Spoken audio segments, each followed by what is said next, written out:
Dans le cadre des multiples activités de France Grande-Bretagne 83, Arlette nous a concocté ce beau voyage.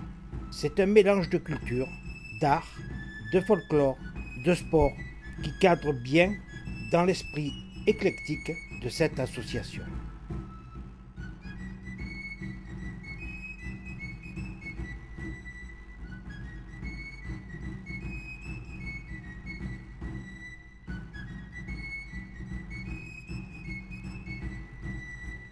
Le matin, de nombreuses associations folkloriques avaient rassemblé leur potentiel riche en souvenirs.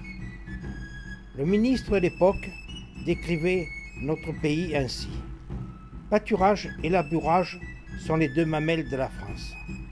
C'est donc à des costumes d'humbles ruraux principalement que viennent se joindre Bastidans, mais aussi aristocrates avant de découvrir la guillotine révolutionnaire. C'est aussi au son des fifres et tambourins que ce joyeux monde parsemé de nombreux photographes va nous faire découvrir ce pittoresque village d'Entrecasteaux, situé en Provence verte. Rue étroite et courbe pour se protéger du soleil et freiner le Mistral, vieilles pierres et façades fleuries, escaliers usés par les sabots d'antan et les escarpins de touristes. Cette joie de vivre méridionale, c'est un plaisir sans borne pour les yeux, les oreilles, auxquelles s'ajoutent senteurs de lavande et romarin. L'occitan, dont le patois provençal est issu, était parlé dans le tiers sud de la France, mais aussi au Piémont italien et au Val d'Aran espagnol. On peut considérer la coupe au sang comme un hymne national.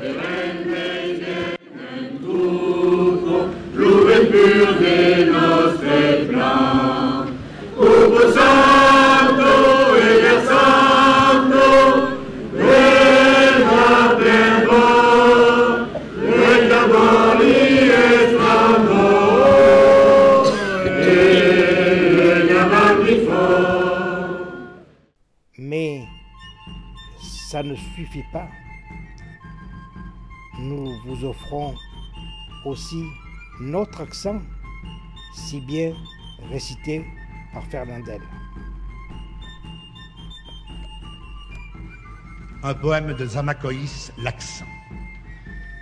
De l'accent, mais après tout en neige. Pourquoi cette faveur? Pourquoi ce privilège? Et si je vous disais après tout, gens du Nord, que c'est vous qui, pour nous, semblez l'avoir très fort. Que nous disions de vous du Rhône à la Gironde, ces gens-là n'ont pas le parler de tout le monde. Et que tout dépendant de la façon de voir, ne pas avoir d'accent, pour nous, c'est en avoir.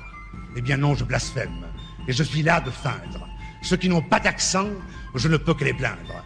Emporter avec soi son accent familier, c'est emporter un peu sa terre à ses souliers. Emporter son accent d'Auvergne ou de Bretagne, c'est emporter un peu sa lande ou sa montagne. Lorsque loin de chez soi, le cœur gros, on s'enfuit, l'accent. Mais c'est un peu le pays qui vous suit. C'est un peu cet accent invisible bagage, le parler de chez soi qu'on emporte en voyage. C'est pour le malheureux à l'exil obligé, le patois qui déteint sur les mots étrangers. Avoir l'accent enfin, c'est chaque fois qu'on cause, parler de son pays en parlant d'autre chose. Non, je ne rougis pas de mon si bel accent. Je veux qu'il soit sonore et clair, retentissant, et m'en aller tout droit à l'humeur toujours pareille, en portant mon accent sur le coin de l'oreille. Mon accent. Il faudrait l'écouter à genoux. Il vous fait emporter la Provence avec vous, et fait chanter sa voix dans tous nos bavardages, comme chante la mer au fond des coquillages. Écoutez, en parlant, je plante le décor du torride midi dans les brumes du Nord. Il évoque à la fois le feuillage bleu-gris de nos chers oliviers, aux vieux troncs rabougris, et le petit village où la treille est splendide éclabousse de bleu la blancheur des bastides. Cet accent-là, mistral, cigale et tambourin, à toutes mes chansons donne un même refrain. Et quand vous l'entendez chanter dans mes paroles, tous les mots que je dis dansent la farandole.